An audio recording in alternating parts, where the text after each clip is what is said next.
Hello everyone, welcome to Let's Talk Trends. I'm Dawn, Content and Communications Lead of Line Global Investors. Thank you so much for being with us here today. It's the time of the year again when we look into our crystal balls and publish our second half market outlook for the year. I'm very pleased to have Lim Yuin, our Chief Investment Strategist, here with us to share his views on what potentially lies ahead of us for the rest of 2023. In this episode, we will be focusing more on the generative AI theme that has grabbed headlines over the last couple of months. Thanks, Dawn. Great to be here. Just a quick recap. Since last summer, markets have been expecting the US to enter a recession. Well, naturally, because the Fed has hiked interest rates so aggressively, 500 basis points in 14 months, and that should have cooled demand. On top of that, in first half this year, we've witnessed a debt crisis as well as a banking crisis. That said, the US economy has held up pretty well with a remarkable health in the labor market. So the key of today's discussion is the roaring enthusiasm among investors on the AI theme. The hype started when ChatGPT, the biggest buzzword of this year, took the world by storm. It took only 5 days for them to hit 1 million users. So just to kickstart the discussion, Lim Yuin, perhaps you can give our listeners a brief rundown on what exactly is generative AI. Sure, Dawn. Generative AI are machine learning models that can be trained to create new content in many formats, such as text, audio, or video. It is particularly useful as it is easily accessible for work, such as content creation, research, data analysis, or even help a novice like me to code. Well, sounds like it's meant to mimic a human-generated content and could potentially put me out of a job. Well, numbers speak for themselves. We have the surging 7 US mega-cap tech stocks that have accounted for around 80% of the S&P gains so far.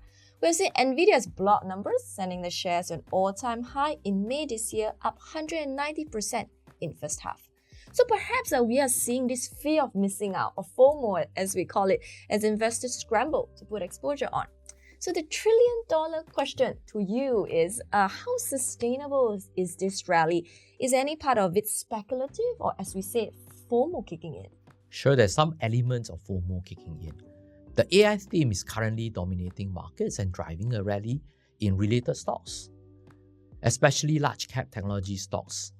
Some have described generative AI to be as transformative as the Industrial Revolution, with huge productivity gains possible in the near future.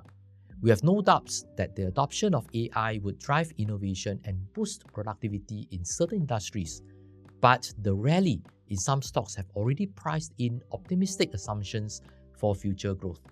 As such, the rally in some of these stocks may not be sustainable. I see. So, so far the AI infrastructure side of things have done pretty well. So like Nvidia, Alphabet, and Microsoft, as well as the semiconductor names, right? Because processing demand has definitely increased. So the rally that we spoke of and we discussed is largely concentrated in the large cap names. Any other winners you see in this game? Yeah, so the initial part of the rally has concentrated on the large cap names. The large cap names that have rallied are direct beneficiaries of the AI trend. Nvidia provides the chips necessary for servers. Microsoft and Alphabet have the most advanced AI chatbots, which future applications can be built on. That said, companies are probably at the early stages in adopting this new technology. New companies from different industries are currently experimenting and implementing new ways to adopt this technology to gain a competitive edge over their peers. As such, new investment opportunities are present when new winners emerge over time. Well, it sounds exciting and just the tip of the iceberg. So with that said, what are the key risks do you think investors should be looking out for? There's always uncertainty on results from adopting a new technology. Some stocks may rally on high expectations only to be disappointed when results do not match expectations. Definitely always proceed with cautions in investing. Thank you so much, Lim Yuin, for joining us today. Please stay tuned for part 2 of our second half Outlook series, during which we will discuss more of our asset allocation views for the rest of this year. You've been listening to Let's Talk Trends with me, Don Leong. If you like what you've heard, please subscribe to our show on Spotify, Apple Podcasts, and Google Podcasts. Catch you guys next time.